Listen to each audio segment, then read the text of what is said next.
जेके rolling को बचपन से ही फैंटेसी स्टोरीज पढ़ने और लिखने का बहुत शौक था।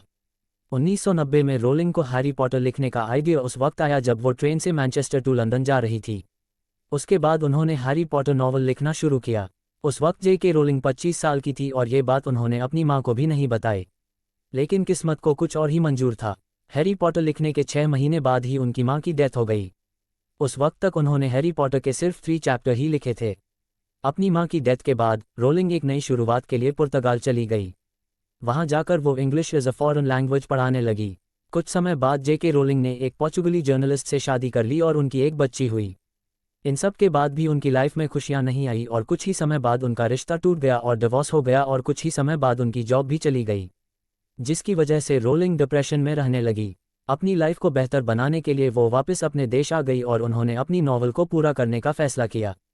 उस वक्त जेके रोलिंग गवर्नमेंट द्वारा मिलने वाली अनएम्प्लॉयमेंट मनी से अपना और अपनी बेटी का खर्च चलाती और जब भी उन्हें टाइम मिलता वो कैफ़े में बैठकर अपनी नॉवल लिखा करती थी। 1995 में जेके रोलिंग ने अपनी पहली बुक को पूरा कर लिया और अब वक्त था उस बुक को पब्लिश करने का, लेकिन यहाँ भी उनके साथ कुछ ठीक नहीं हुआ। स्टार्टिंग में ही 12 पब्लिशिंग हाउस ने उनकी बुक को रिजेक्ट कर दिया, लेकिन एक उम्मीद के साथ रोलिंग अपनी नॉवल पब्लिशर्स को भेजती रही।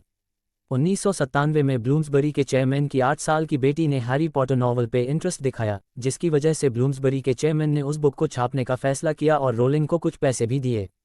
रोलिंग की पहली नॉवल हैरी पॉटर और द फिलोसोफर्स स्टोन ने बच्चों और बड़ों सभी तरह की ऑडियंस को बहुत आकर्षित किया, जिसके बाद स्कॉटिश आर्ट काउंसिल ने उन पूरी सीरीज लिखने के लिए ग्रांट दी और इसके बाद उनकी 6 नॉवल और आई और सभी ने रिकॉर्ड तोड़ सफलता हासिल की, जिनकी वजह से रोलिंग वर्ल्ड्स बेस्ट राइटर्स में शुमार हुई और उनकी गिनती वर्ल्ड के most rich and influential people में होने लगी। और आज के समय में हैरी पॉटर ग्लोबली के बहुत बड़ा ब्रांड है, जिसकी नेट वैल्यू लगभग $15 बिलियन की है। जेके रोलिंग अब एक रिच और फेमस ऑथर बन चुकी हैं।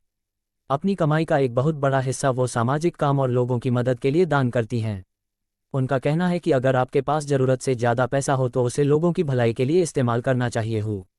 जेके रोलिंग की रियल लाइफ मोटिवेशनल स्टोरी हमें ये बात सिखाती है कि हमें अपने पैशन और सपनों को कभी भी अधूरा नहीं छोड़ना चाहिए और हमेशा उन्हें पूरा करने की कोशिश करनी चाहिए। सभी की लाइफ में बुरा वक्त एक ना एक बार जरूर आता है और जो लोग उस बुरे वक्त पर भी खुद पर विश्वास रखते हैं वही लोग अक्सर सक्सेसफुल भी होते हैं।